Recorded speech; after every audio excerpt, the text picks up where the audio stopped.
আজকে একটা নতুন সকালে আপনাদের স্বাগত। আজকে আমি বানাবো এগ তড়কা। তার জন্য আমাদের লাগবে 2টো এগ আর তড়কা। তড়কাটা আমি সারা রাত ভিজিয়ে এরকম সকালে সেদ্ধ করে নিয়েছি, 4-5টা সিটি দিয়েছি, তাহলেই হবে। এবার আমি খুব সহজে কিভাবে তড়কাটা বানাচ্ছি একটু দেখে নিই। এবার দেখুন, কড়াই আমি তেল গরম করতে দিয়েছি। এবার এই ডিমটাকে শ্যালো ফ্রাই করে তুলে রাখবো। ডিমটাকে শ্যালো ফ্রাই করে নিই।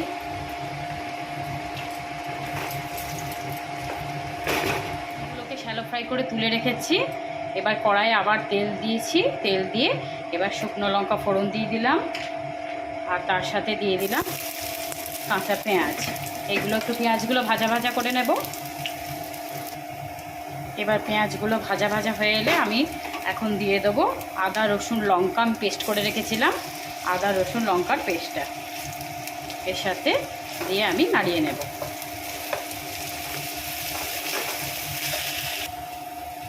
আদা রসুনের পেস্টটা নাড়াচাড়া করে আমি এবার সমস্ত গুঁড়ো মশলা দিয়ে দেব। এর মধ্যে দিয়ে দিলাম সামান্য পরিমাণ হলুদ, জিরে গুঁড়ো, ধনে গুঁড়ো, লঙ্কা গুঁড়ো। এগুলো দিয়ে আমি সামান্য নাড়াচাড়া করে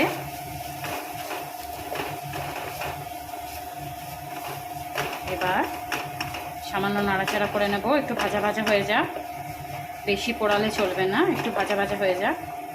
একটু ভাজা ভাজা হয়ে গেলে আমি দিয়ে দেবো সামান্য পরিমাণ জল।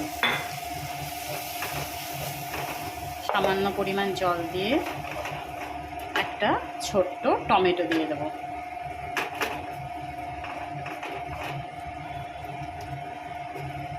টমেটোটা আপনারা আগেও ইউজ করতে পারেন, কিন্তু আগে ইউজ করলে আমি একদম গলে যাবে, সেই জন্য একটু গোটা গোটা থাকবে, সেই জন্য আমি পরেই দিয়েছি। এটা একটু নাড়াচাড়া করে সামান্য একটু জল দিয়ে এটা আমি 2 মিনিটের জন্য ঢাকা দিয়ে রেখে দেব। এবার ঢাকাটা খুলে নিয়েছি। ঢাকাটা খুলে নিয়ে আমি সামান্য পরিমাণ আবার জল অ্যাড করলাম। আবার একটু জল অ্যাড করে এটাকে নাড়াচাড়া করে নিই।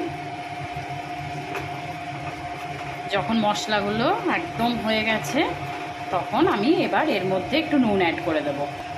এবার আমি নুন অ্যাড করে দিলাম। আমরা যেহেতু একটু নুন কম খাই, সেই জন্য নুন কমই দিলাম। আপনারা যেরকম নুন খাবেন সেই অনুপাতে দেবেন। মশলাটা খানিকক্ষণ নাড়াচাড়া করার পর আমি এর মধ্যে দিয়ে দিলাম অল্প পরিমাণ টমেটো কেচাপ।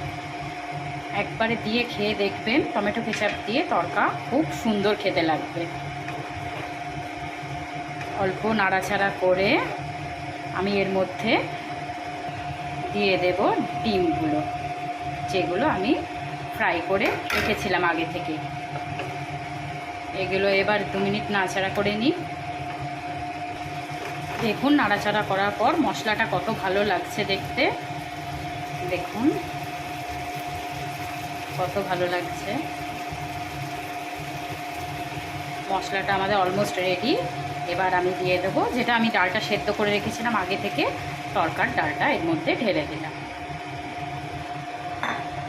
এবার ডালটা আমি 2 মিনিট নাড়াচাড়া করে তারপর 5 মিনিটের জন্য ঢাকা দিয়ে রেখে দেবো। তারপর আবার ফিরে আসছি। দেখুন, ফিরে এলাম আবার।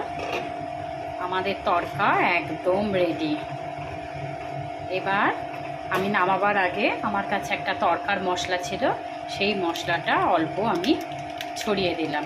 আপনারা যে কোনো মশলা ইউজ করতে পারেন, কিন্তু তড়কা মশলা দোকানে কিনতে পাওয়া যায়, ইউজ করবেন, ভালো লাগবে। এটা নাড়িয়ে আমি গ্যাসের ফ্লেমটা বন্ধ করে দিয়ে 2 মিনিট ঢাকা দিয়ে রেখে দেব। দেখুন, এটা আমি নামিয়ে নিয়েছি। কত সুন্দর দেখতে লাগছে, একদম রেস্টুরেন্ট স্টাইলের এগ তড়কা। আপনার রুটি পরোটার সাথে খেতে পারবেন। Thank you for watching.